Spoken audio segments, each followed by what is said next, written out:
Juste avant la tempête Xynthia, la dune arrivait à peu près à ce niveau-là, quoi, en pied de plage.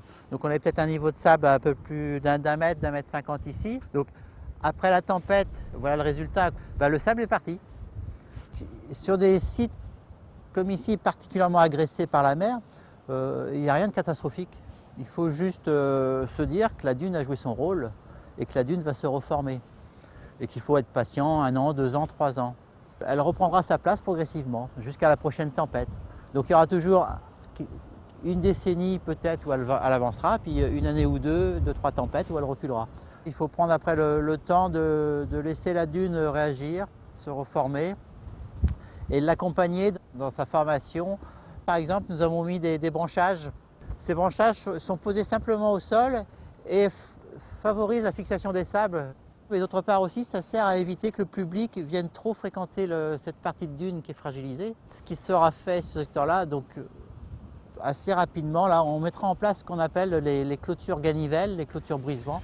Ce sont des clôtures en latte de châtaignier.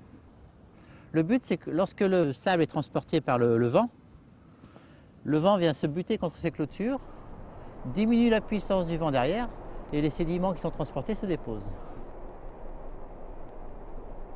Ce qui participe aussi au maintien des dunes et au bon développement de la végétation des massifs dunaires, c'est les différentes techniques de nettoyage de plage qu'on peut employer sur les différents sites. Les sites sur la commune où les populations ont tendance plutôt à se concentrer, là, le parti pris est de dire on va nettoyer un peu plus les plages.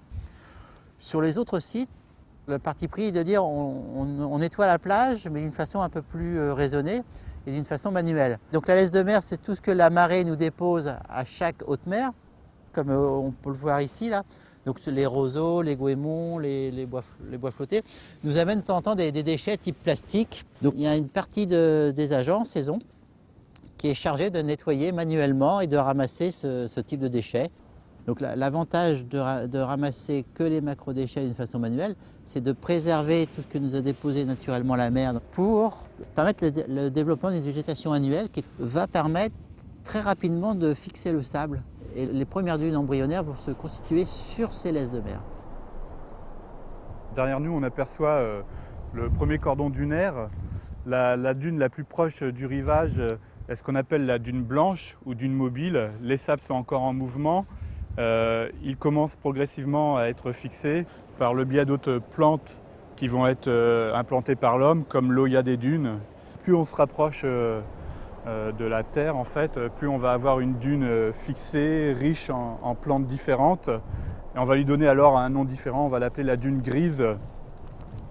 La dune grise qui porte son nom des mousses et des lichens qui se développent sur le sable. Alors ici on est sur la dune la plus éloignée de la mer, qui est une dune boisée, qui a été boisée avec des pins maritimes.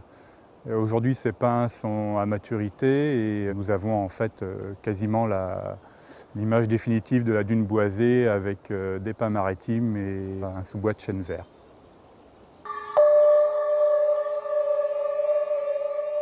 Donc une des préoccupations récentes et une des questions qui est une question non seulement de gestion des sites mais une question de société à laquelle nous devons répondre est la gestion du trait de côte, c'est-à-dire la limite entre le littoral sensu stricto et le milieu marin. Par définition, le trait de côte est quelque chose de mouvant, c'est-à-dire qu'en fonction des phénomènes climatiques, en fonction des dynamiques sédimentaires qui font qu'on peut avoir ou de l'érosion ou au contraire des sédiments qui viennent s'accumuler, qui vont former des dunes comme ici, le trait de côte va évoluer. Soit on va avoir une progression vers la mer, soit au contraire la mer va progresser vers la terre. Donc ça c'est un concept qu'il faut bien avoir à l'esprit, c'est la notion dynamique du trait de côte qui n'est pas quelque chose de figé dans l'espace et dans le temps. Donc globalement sur la quasi-totalité du littoral français, on a plutôt des phénomènes d'érosion. Il revient donc au conservatoire sur les terrains où il est propriétaire d'avoir une stratégie au cas par cas, site par site, pour savoir si on laisse le trait de côte évoluer naturellement. Ça peut être le cas lorsqu'on n'a pas derrière par exemple d'habitation à protéger on laisse la mer gagner sur les terrains. Dans d'autres secteurs, au contraire, on va avoir des stratégies de défense un peu plus actives, de manière à tenter de figer le trait de côte. Vous avez vu tout à l'heure avec les gardes gestionnaires du site qu'il y a toute une gestion qui est mise en œuvre pour essayer de fixer et de conserver ces dunes. Donc la conservation des milieux dunaires est une manière de protéger les habitants et les territoires de phénomènes de submersion marine. Et c'est un mode d'autant plus intéressant que c'est une manière de se protéger qui est en accord avec une préservation des espaces naturels du littoral et qui finalement est beaucoup moins coûteuse que d'avoir recours à des aménagements très lourds du type enrochement, création de digues, etc. etc.